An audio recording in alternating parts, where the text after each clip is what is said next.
పోయే ఎలక్షన్ వస్తున్నాయి.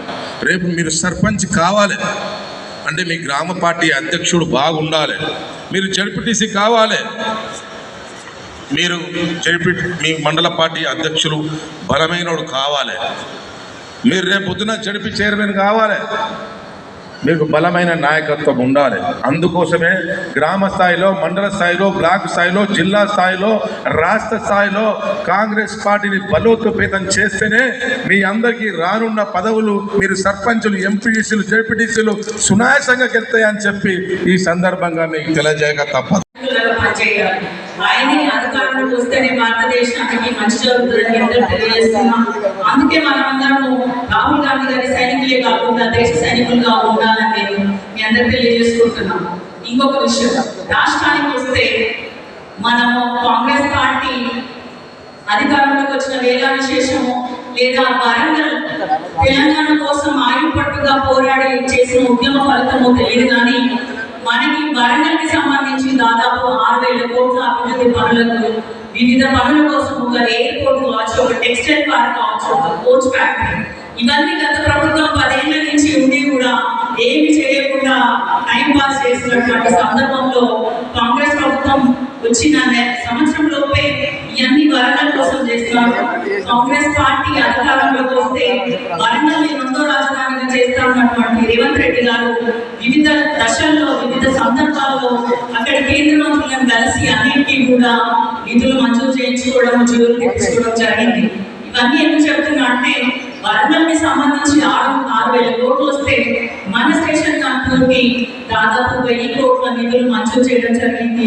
1000 కోట్ల వివిధ అభివృద్ధి పనులకి మనము శంకుస్థాపన కూడా ముఖ్యమంత్రి ఆధ్వర్యంలో చేసుకున్నాము.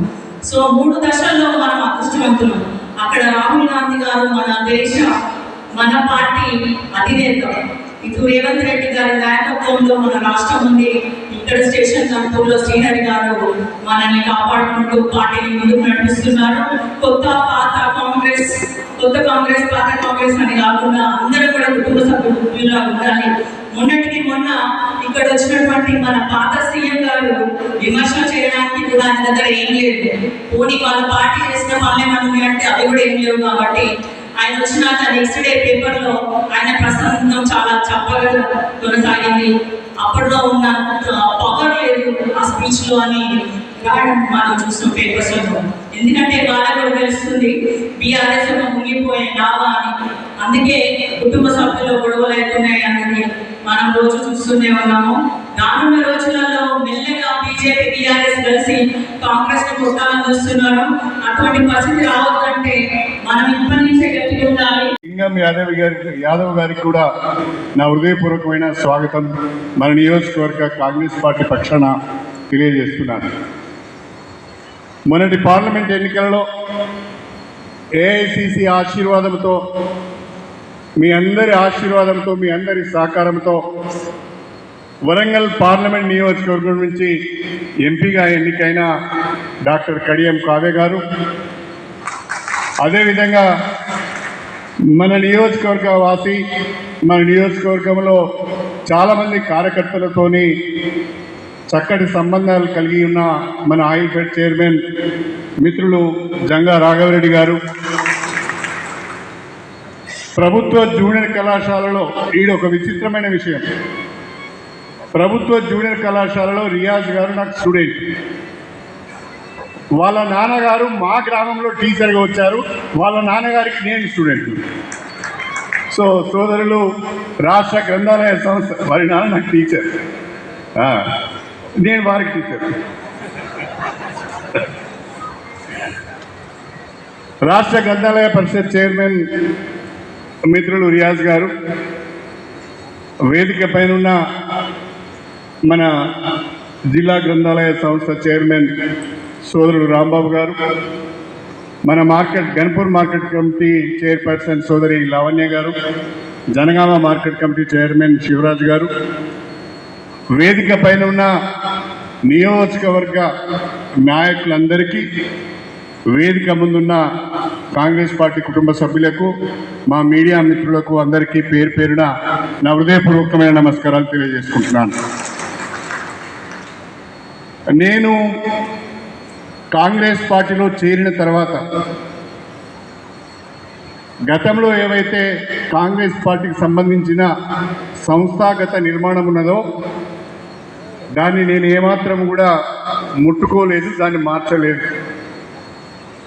గతంలో ఉన్న గ్రామ కమిటీలే ఉన్నాయి, గతంలో ఉన్న మండల కమిటీలు ఉన్నాయి, గతంలో ఉన్న అనుబంధ సంఘాలు ఉన్నాయి. మొన్న యువజన కాంగ్రెస్కు ఎన్నికలైనాయి, అది నామినేషన్ కాదు. ఆ రకంగా సంస్థాగత నిర్మాణము గతంలోనిదే ఉన్నది. ఇప్పుడు సంస్థాగత నిర్మాణం పైన ప్రత్యేక దృష్టి పెట్టి కాంగ్రెస్ పార్టీలో మొదటి నుండి నిరంతరం రాస్తారోకోలు, ధర్నాలు, తెలంగాణ వచ్చిన తర్వాత మన సొమ్మంతా పందికొక్కుల్లాగా తింటా ఉంటే వాళ్ళందరినీ ఎదిరించి కాంగ్రెస్ పార్టీని బలోపేతం చేసి ఈరోజు ఇక్కడ వేదిక మీద అందరు కూర్చున్నారంటే మీ అందరి పుణ్యాన అని చెప్పి సందర్భంగా మీకు తెలియజేస్తూ, రాహుల్ గాంధీ గారు అది గమనించి కాశ్మీర్ టు కన్యాకుమారి వరకు పాదయాత్ర చేసి కార్యకర్తల ప్రజల కష్టాలు తెలుసుకొని కార్యకర్తలే నాయకులు, కార్యకర్తలే కాంగ్రెస్ పార్టీకి పునాదులని తెలుసుకొని ఈరోజు ఈ సంస్థగత మీటింగులు పెట్టించి ఎవరైతే గ్రామ స్థాయి నుండి మండల స్థాయి, జిల్లా స్థాయి, రాష్ట్ర స్థాయి వరకు కాంగ్రెస్ పార్టీ జెండా మోసి ఆ జెండాను భుజాన ఎత్తుకొని నడిచాడో వాళ్ళకే నాయకత్వం అప్పచెప్పే దిశలో ఈ ప్రయాణం జరుగుతుందని చెప్పి సందర్భంగా మీకు తెలియజేస్తా ఉన్నాం. అందులో భాగంగానే ఈరోజు గతంలో ఏ నియోజకవర్గ ఇన్ఛార్జీలు ఉంటే, ఏ నియోజకవర్గ ఎమ్మెల్యేలు ఉంటే, ఎంపీలు ఉంటే గాంధీ భవన్లలో ఎక్కడనో కూర్చొని పదవులు రాసి ఇగో పదవులు వచ్చినాయని చెప్పేవాళ్ళు. కానీ ఇవాళ రాష్ట్రం నుండి పిసిసి అధ్యక్షులు అబ్జర్వర్లను పంపి ఎవరైతే కష్టపడ్డారో, పార్టీ కోసం నిరంతరం పోరాటం చేశారో, నిరంతరం పార్టీని పట్టుకొని ఏడ్చారో, ఎకరాల భూమి అమ్ముకున్నారో